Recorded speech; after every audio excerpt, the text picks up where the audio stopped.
Lucas 23. Esta é a continuidade da aula que estamos tendo na sala de catecúmenos, de preparação para recebimento, para batismo, transferência, profissão de fé. Nós estamos tratando do tema da confessionalidade com os irmãos. Nosso curso de preparação aqui da Igreja do Alto Branco é dividido em 3 partes: confessionalidade, doutrina e constituição.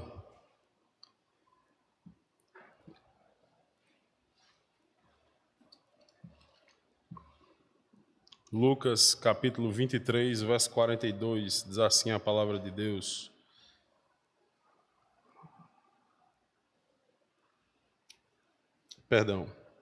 do 39 ao 43. Um dos malfeitores crucificados blasfemava contra ele, dizendo: não és tu o Cristo? Isso no momento da crucificação de Cristo. Salva-te a ti mesmo e a nós também. Respondeu-lhe, porém, o outro, repreendeu, dizendo: nem ao menos temes a Deus, estando sob igual sentença? Recebemos o castigo que os nossos atos merecem, mas este nenhum mal fez. E acrescentou Jesus, lembra-te de mim quando vieres no teu reino. Jesus lhe respondeu: em verdade te digo que hoje estarás comigo no paraíso. Amém. Vamos orar, irmãos. Senhor nosso Deus, nós te pedimos, Pai, neste momento, que assim como o Senhor nos abençoou durante o culto, nos falando aos nossos corações, transformando as nossas mentes, nós te pedimos, Pai, que pelo teu Santo Espírito, o Senhor faça o mesmo a partir desta palavra que acabamos de ler. Para a tua glória, em nome de Jesus. Amém. E, meus irmãos, nós estamos estudando, como eu falei para vocês, na sala de catecúmenos, o primeiro passo do nosso curso, sobre confessionalidade. Alguns dos irmãos que estão aqui já passaram por essas aulas e, muito provavelmente, viu um pouco do que vai ser falado hoje. Digo um pouco porque não é exatamente a mesma aula que eu dou. Eu dou a aula de acordo com o auditório. Se o auditório tem mais gente a ser batizadas, que conheceram o Evangelho recentemente, a aula é dada de um jeito. São irmãos que vêm de um determinado perfil de igreja, a aula muda e assim por diante. Então, os textos são os mesmos, o assunto é o mesmo, mas a perspectiva, na maioria das vezes, se não todas, muda, certo? Esse texto aqui os irmãos devem lembrar, os que passaram por essa sala, os catecúmenos devem lembrar quando a gente tratou, exatamente no ponto em que nós estamos começando a falar a respeito do conteúdo da fé. Nós iniciamos as nossas aulas lendo Romanos capítulo 10, que fala a respeito daquilo que é necessário que se crê para a salvação. Só que a gente percebe que, lendo aquele texto, algumas interrogações ficam. Rapaz, será que é isso mesmo? Ou tem a própria resposta, a própria afirmação do apóstolo Paulo naquele texto nos faz surgir um monte de perguntas, como, por exemplo, ok, entendi, eu preciso crer que Jesus Cristo ressuscitou dos mortos, mas a primeira pergunta que surge é: quem é esse Jesus Cristo? É qualquer Jesus Cristo? Eu preciso saber que alguém chamado Cristo simplesmente ressurgiu dos mortos, ou é importante saber quem de fato ele é? Ele foi ressuscitado por Deus, e se eu crer nessas coisas, eu tenho a salvação. Mas, ora, eu tenho a salvação de quê? eu estava perdido, eu estava aprisionado, eu estava condenado a algo do qual eu preciso ser salvo. E como simplesmente crer? Eu não sabia, eu não imaginava que crer que alguém morreu, aliás, que alguém ressuscitou, né? Porque está implícito que morreu, não pode se ressuscitar se não estiver morrido, ou estava vivo em algum tempo, certo? Como simplesmente crer que alguém ressuscitou me salva de algo? O que é esse algo? O que foi que eu fiz para estar perdido? Eu sou meramente passivo? Foi alguém mau que me sequestrou e que me condenou a uma punição que eu não merecia? No momento em que nós lemos esse texto, que essas perguntas elas foram feitas, foi prometido a vocês que elas não ficariam sem resposta, né? Que a gente iria pensar a respeito delas. Mas que a primeira conclusão que a gente tinha a partir daquele texto é que ele era um resumo do Evangelho. Ele não se propunha a fazer uma descrição detalhada do que é o Evangelho. E que a partir dali, a gente, nas semanas seguintes, iria passar a visitar alguns textos para a gente ver isso de forma mais clara. Ver que o Evangelho é muito mais do que os seus resumos espalhados pela Bíblia propõem, pelo simples fato de que um resumo ele não tem por finalidade explicar nada. Ele tem por finalidade mencionar alguma coisa. Você faz um resumo para você ter uma visão panorâmica. Se o resumo ele se propor a tocar em vários pontos, então você quer uma visão panorâmica de um determinado assunto, então você pega um resumo ali. Aí você vai ter uma visão panorâmica. Mas alguns resumos ele tem objetivos mais específicos, como era o caso lá de Romanos capítulo 10. Ele estava falando de uma coisa muito específica a respeito de pregação do Evangelho. Ele já vinha falando do Evangelho, ele já vinha falando da situação do homem natural, tanto do judeu quanto do grego, da carência da graça de Deus, das promessas que tinha Abraão, das coisas que ainda deveriam esperar, daquilo que foi cumprido em Cristo, até o ponto que ele chega e fala a respeito da pregação ali.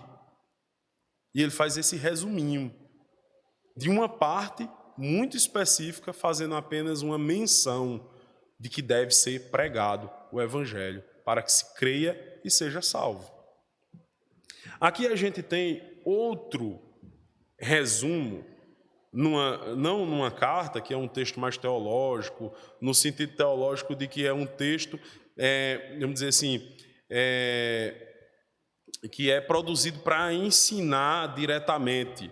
É um texto que é como se fosse essa aula que eu estou dando para você. É uma sistematização, é uma explicação das doutrinas que são extraídas da Escritura, com uma argumentação muito evidente, muito clara. E aqui na narrativa a gente tem outro resumo do Evangelho, certo? E está implícito aqui que é necessário se crer e declarar essas coisas, que o malfeitor, que o bandido que estava sendo crucificado junto com Cristo, creu para ser salvo. Por quê? Porque Jesus diz que por conta daquelas coisas que ele tinha acabado de declarar, né, e isso está implícito também, você estaria no paraíso. É a conclusão que Jesus dá para ele depois dele fazer aquelas declarações. E geralmente esse texto aqui é usado, mais uma vez, um resumo.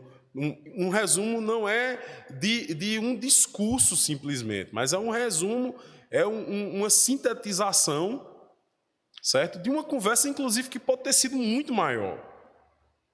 Isso, inclusive, fica evidente para a gente, quando a gente lê os outros evangelhos em paralelo. Você vê que textos, passagens inteiras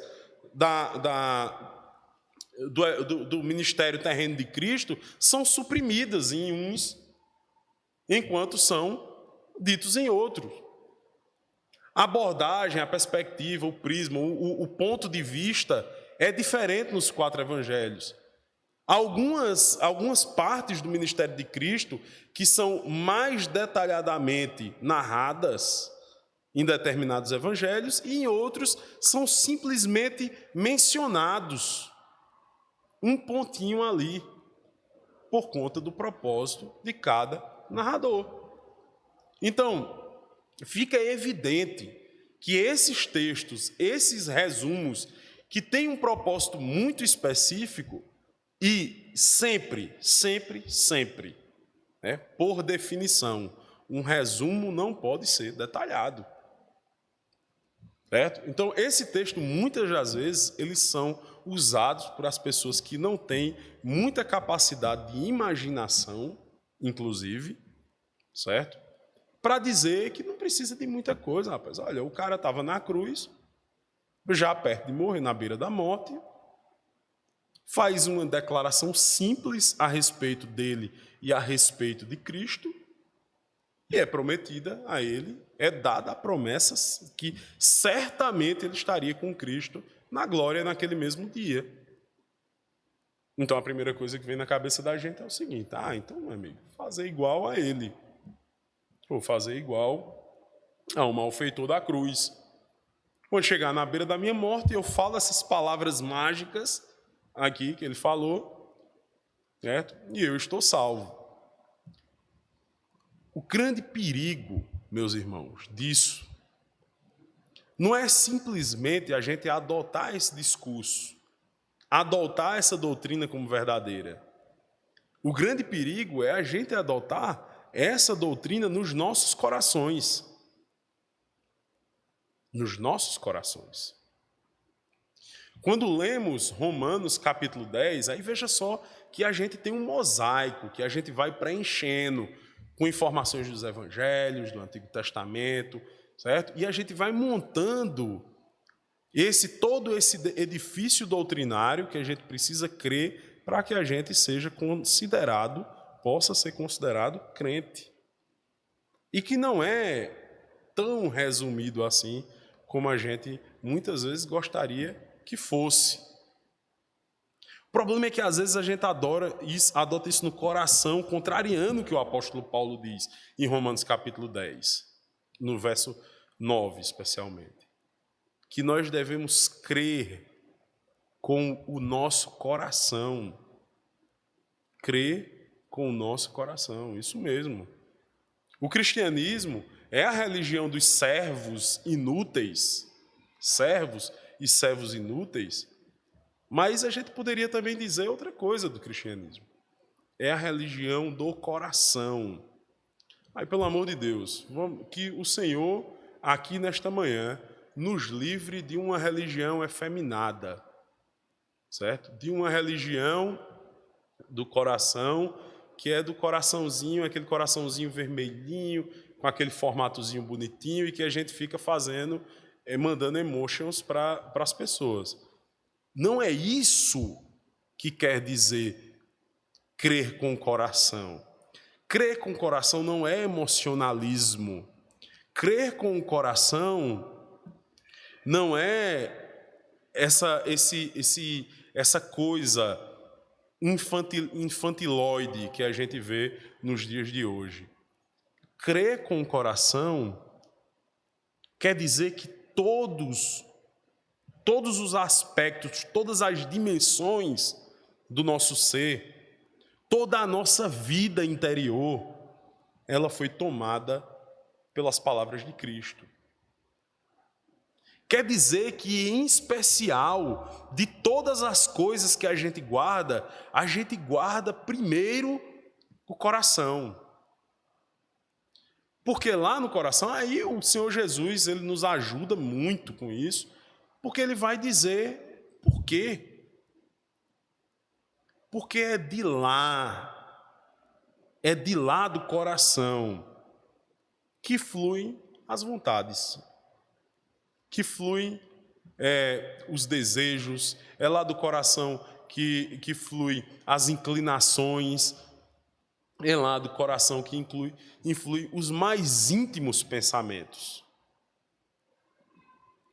E quando a gente está sendo preparado para receber o batismo, que significa a entrada nessa religião, o seu primeiro ato religioso é passivo. É interessante isso, né? É interessante. A primeira ação que nós fazemos é receber o batismo. É a primeira coisa que a gente faz na igreja. Significando que nós fazemos parte dessa religião de servos inúteis. A gente está sendo aqui como malfeitor da cruz, declarando como malfeitor da cruz, que repreendendo aquele blasfemo miserável, e veja só quantas vezes nós somos como esse blasfemo miserável. Tu não é o Senhor, o Rei de Israel? Por que tu não salva a ti mesmo? Vamos colocar essa questão em perspectiva. O ladrão via Jesus pendurado na cruz com a coroa de espinho, humilhado, cuspido, sujo, preparado para a morte.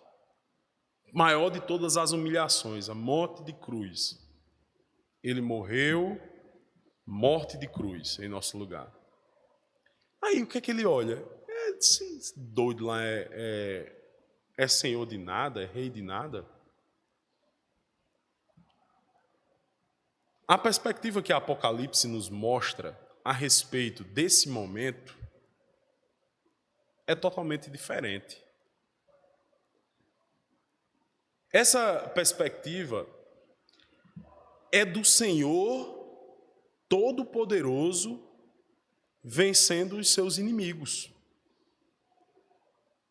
Quando Jesus está no deserto sendo humilhado por Satanás, isso mesmo, humilhado por Satanás, porque é muita cara de pau você chegar para o Senhor do universo e oferecer um pão para ele se ajoelhar diante da criatura. Isso é uma humilhação muito grande, se valendo de uma necessidade.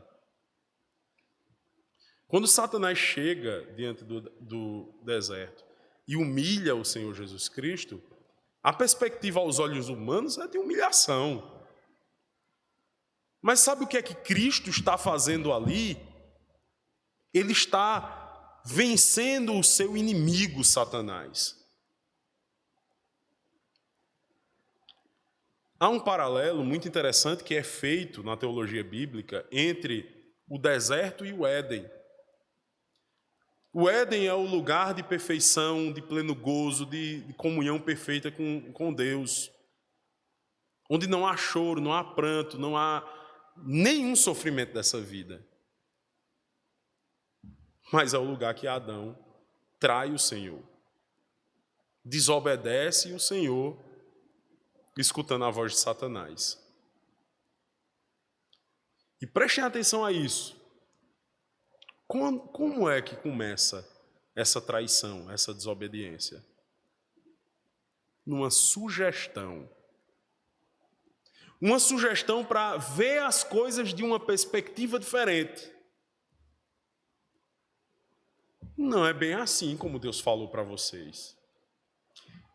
Deus não quer que você coma, não é para o seu bem, não é para que você não morra. Isso é mentira.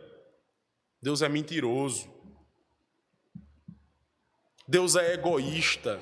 Ele quer o conhecimento só para si. Ele não quer que você desobedeça porque ele não quer que você seja como ele, conhecedor do bem e do mal. É uma perspectiva diferente.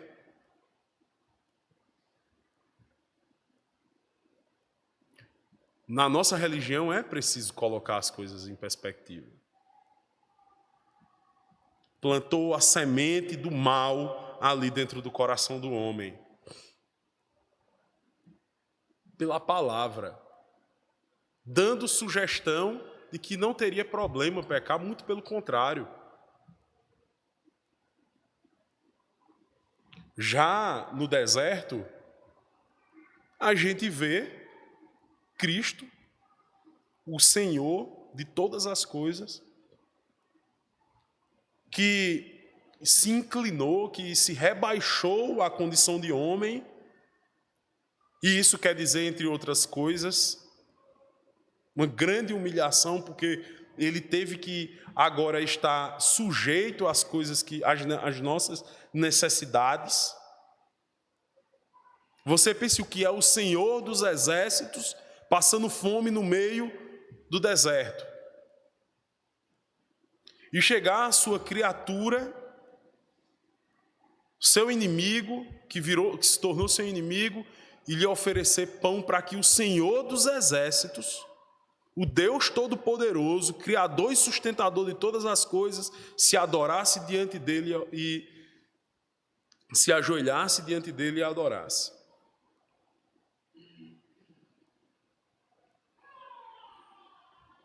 Esse paralelo é feito da seguinte maneira: tendo tudo, Adão pecou, não tendo nada, privado de todas as coisas, Senhor Jesus se manteve firme, fiel a Deus. Vamos colocar agora em perspectiva: quem é o vencedor? Quem é o vencedor?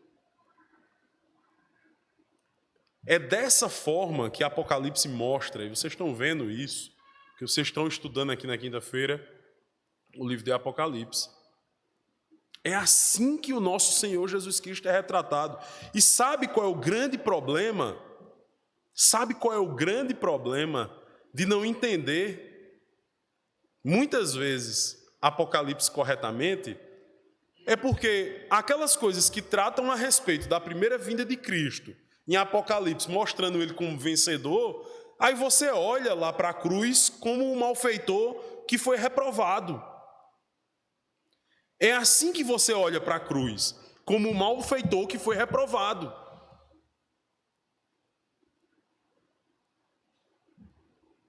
Esse aí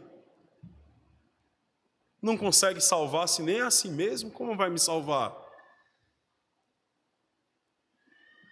Mas quando você entende as palavras do próprio Jesus na oração sacerdotal, João capítulo 17, onde ele diz que naquela humilhação, naquelas humilhações, o Senhor estava o exaltando. E que os seus filhos, os seus servos, os discípulos, que crescem no seu nome, os que iriam crer, os que já criam, seriam exaltados juntamente com ele, a coisa muda de figura. A coisa muda de figura. Então, entra dentro da minha possibilidade de imaginar que Apocalipse pode estar falando também. Mesmo retratando um Senhor vencedor, pode estar se referindo àquele servo sofredor. Servo sofredor. Entende por que o cristianismo é a religião de servos? O cristianismo bota as coisas no seu devido lugar. Quando a gente leu aqui de manhã, 1 Timóteo, quando falava a respeito de autoridade, aí depois falava a respeito da autoridade sendo exercida na igreja, relação de homem e mulher que toca nesse assunto. No final eu fiz um breve comentário dizendo: graças a Deus pelo Evangelho, que bota as suas coisas, cada coisa nos seus devidos lugares. Né? Pode ser que alguém, de uma perspectiva mundana, feminista, ou coisa do tipo, tenha dito: esse presbítero é muito machista. Graças a Deus pelo Evangelho, porque a mulher fica em silêncio, o homem que ensina e essas coisas e tal. Mas veja só, eu pensei isso imediatamente depois, mas o que eu estava me referindo ali, assim, a todo o texto é óbvio, mas porque o texto é um desses textos que bota todas as coisas nos seus lugares. Ele fala da nossa relação com os ímpios, do lugar dos ímpios na nossa oração, das autoridades, mesmo aquelas que não são crentes, fala da relação de autoridade dentro da igreja. É um texto assim, um negócio, né, absurdo de complexidade, de profundidade, de amplitude. Mas eu estava maravilhado com o finalzinho do texto, quando tive vontade de falar aquilo, que diz que a mulher, ela vai ser salva. Né? A mulher é óbvio, não é qualquer mulher. Não é a mulher que teve filho, vai ser salva porque teve filho. Mas a mulher piedosa, ela é redimida, certo? Pelo seu papel de mãe. Pelo seu papel de mãe. É impressionante como a palavra de Deus, ela coloca, nos mostra, nos dá uma nova perspectiva a respeito das coisas. Uma nova perspectiva a respeito das coisas. E aqui, quando a gente está diante desse texto, a gente vê as duas perspectivas a respeito do mesmo evangelho. Aí você, irmão, peraí, você está dizendo que os caras estão falando do mesmo evangelho. Você acha que o evangelho é o quê? Um amontoado de palavras? O evangelho é a obra de Cristo. A obra de Cristo não é um conto de fadas que você conta para sua filha se acalmar, dormir, se divertir. A obra de Cristo aconteceu. Você crê que a obra de Cristo aconteceu? Você crê que Cristo, Senhor Deus Todo-Poderoso, andou nessas terras que você anda hoje? Você crê que Ele fez os milagres que a Bíblia diz que Ele fez? Você crê que Ele pronunciou a pessoas de verdade essas palavras que Ele pronunciou?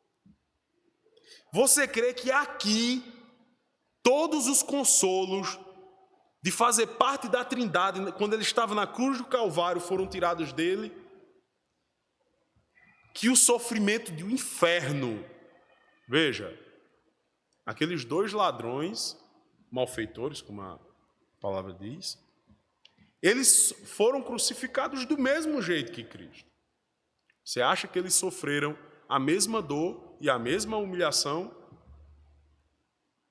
O que Cristo sofreu na cruz foi o sofrimento do inferno.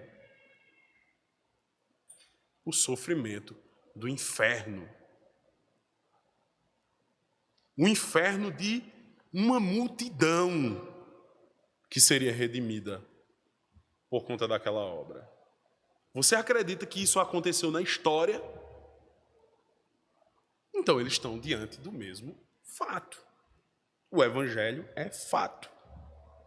Eles estão diante exatamente do mesmo homem, que eles viram as mesmas coisas. Eles estão exatamente diante do mesmo homem que está sofrendo na cruz, a morte de cruz. Mas a perspectiva é tudo. A perspectiva é tudo. Não és tu Cristo? Salva-te a ti mesmo e a nós também. Rapaz, esse malfeitor blasfemo, miserável, sabia muita teologia. Porque, vê, ele chama Jesus de Cristo, o Messias, o ungido. Ele não estava ignorante ele não era ignorante dessas coisas. Ele sabia. O blasfemo. Então a gente não está aqui. Porque alguém poderia dizer, não, mas é porque é o seguinte. Um viu o sofrimento de Cristo sabendo quem ele era, ou quem ele dizia ser. E o outro não. O outro não sabia dessas coisas. Então, a perspectiva pode ter sido viciada por alguma desinformação. Mas não é o caso. Ele sabia que era o Cristo, ele estava familiarizado com o conceito. Por quê? Não só o nome, repetir o nome. É porque ele dizia que o Cristo, se ele era Cristo, ele poderia salvar. Ele era poderoso, ele tinha poder, ele era o resgatador. É por isso que ele provoca: salva-te a ti mesmo e a nós também. Salva-te a ti mesmo e a nós também. Ele sabia. Respondendo-lhe, porém, o outro repreendeu, dizendo: nem ao menos temes a Deus, nem ao menos temes a Deus. Foi o que ele acabou de dizer, que Cristo é Deus. Primeira declaração. Essa declaração tinha lá no Romanos capítulo 10, verso 9. Estava implícito por conta do que a gente já sabe da história, né? Mas a gente sabe porque a gente já sabe da história, mas não tem uma declaração clara. Nem ao menos temes a Deus. Mas assim, não é uma ofensa a Deus indireta, como uma ofensa à igreja. Às vezes a gente diz que Deus é ofendido porque a gente ofendeu o próximo, né? A gente sempre diz, na verdade. Mas olha o que ele diz. Estando sob igual sentença, nós, na verdade, com injustiça, porque recebemos o castigo que nossos atos merecem. Declara, nós somos pecadores. Nós estamos recebendo o pago de que nós merecemos por causa dos nossos atos. Mas este nenhum mal fez. Ele declara que Jesus é justo e que está morrendo não pelo mal que porventura tenha feito, mas pelo mal dos homens que o crucificam. E acrescentou: Jesus, lembra-te de mim quando vieres no teu reino. E ele sabia da esperança futura. Ele sabia da esperança futura. Muito provavelmente esses homens eles andaram com Cristo. Ou se não andaram com Cristo, pelo menos eles ouviram a respeito das pregações de Cristo. Pense no momento que esses homens estão sendo para ser levados, para ser crucificados, que eles foram presos e tudo mais. E eles ficam sabendo que tem um terceiro homem que vai ser crucificado. Tem uma história longa que não é contada aqui, mas que dá para imaginar. De alguma forma, eles ficaram sabendo a respeito daquilo que Cristo fazia e ensinava. Quando vieres no teu reino, ele conhecia da esperança do mundo vindouro, do reino de Cristo, e etc. Jesus respondeu: em verdade te digo que hoje estarás comigo no paraíso. Quem ousa dizer que essa fé não é verdadeira? Quem ousa dizer que essa fé não é verdadeira? Ele ouviu da boca do próprio Senhor que estaria no paraíso ainda naquele dia. Vamos já encerrar por aqui. Eu peço perdão aos irmãos que não estão acompanhando as aulas, certo? O negócio fica meio contado. Eu tentei o máximo possível fazer aí uma adaptação para ser útil para vocês ainda aqui, certo? Mas o objetivo, dizer para vocês, o objetivo dessas aulas, dessa abordagem, é para que o máximo possível, quando a gente chegar para falar a respeito de confessionalidade nua e crua, como se diz, que na verdade nessas aulas não tem muito isso não, mas tirar a pecha a respeito da confessionalidade, de que é uma coisa fria, um catecismo que a gente decora, que é um monte de coisa difícil, e que não tem piedade, que não tem devoção nisso, e que é frieza soveteriana e coisas e bobajadas dessa natureza. A ideia é de que não seja uma coisa presbiteriana ou soveteriana ou qualquer coisa feia desse jeito, desse tipo. A ideia é que você se identifique, que você entenda lá na frente que quando nós ensinamos coisas minúcias, por assim dizer, das doutrinas, é porque a gente partiu de coisas primárias como essa, é porque a gente está tão maravilhado diariamente com coisas como essa, que a gente vai refletindo que a gente não pode ficar simplesmente satisfeito com aquela loucura que a gente escuta nos nossos dias. Mas fulano não sabe essas coisas e não é crente do mesmo jeito. Tal igreja não se preocupa com essas coisas mais específicas. Se preocupa ali com o feijãozinho com arroz. Olha aqui para o lado, um malfeitor da cruz. Veja, ele nem foi batizado. Ele nem foi batizado. Ele nem sabia essas coisas como a lei de Deus. Ele não sabia dos detalhes da lei de Deus como são ensinados aqui. O culto é tão importante, então por que ele não foi para o culto e foi salvo mesmo assim? Porque a gente começa a colocar como fariseu que vive em nós ainda, muitas vezes, um monte de desculpas e criar um monte de falsas de ações e de pensamentos e declarações falso-piedosas para justificar que a gente não faz o que Deus manda que a gente faça. E geralmente essas afirmações também partem absurdo para a tristeza e miséria da igreja, partem da Escritura. Partem de textos como esse, que não ensinam mediocridade espiritual de jeito nenhum. Para dizer, não precisa também ser desse jeito, porque se eu não for batizado, se eu não for para a sala de catecúmenos, se eu não guardar o dia do Senhor, aqui o ladrão.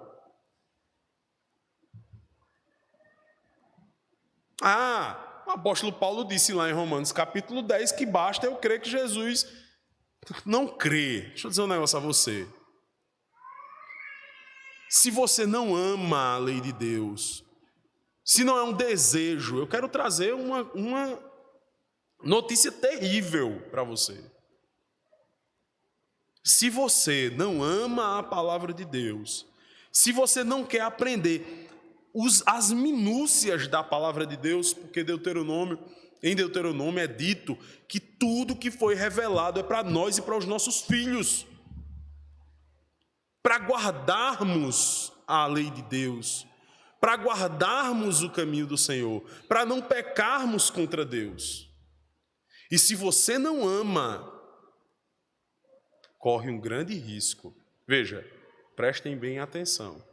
Eu não estou dizendo que você não é crente, mas corre um grande risco de você não crer que Jesus ressuscitou dos mortos, que Deus ressuscitou Jesus dos mortos. Porque como é que você crê que Deus ressuscitou Jesus dos mortos e imediatamente não surge na sua cabeça um turbilhão de perguntas que precisam urgentemente serem respondidas pelo maravilhamento que é despertado em você por essa verdade. Jesus foi ressuscitado por Deus dos mortos.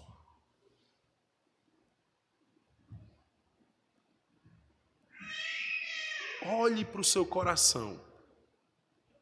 Você crê mesmo que Deus ressuscitou Jesus dos mortos? A pergunta fica para o resto do dia e espero que o Senhor responda a vocês de noite. Amém?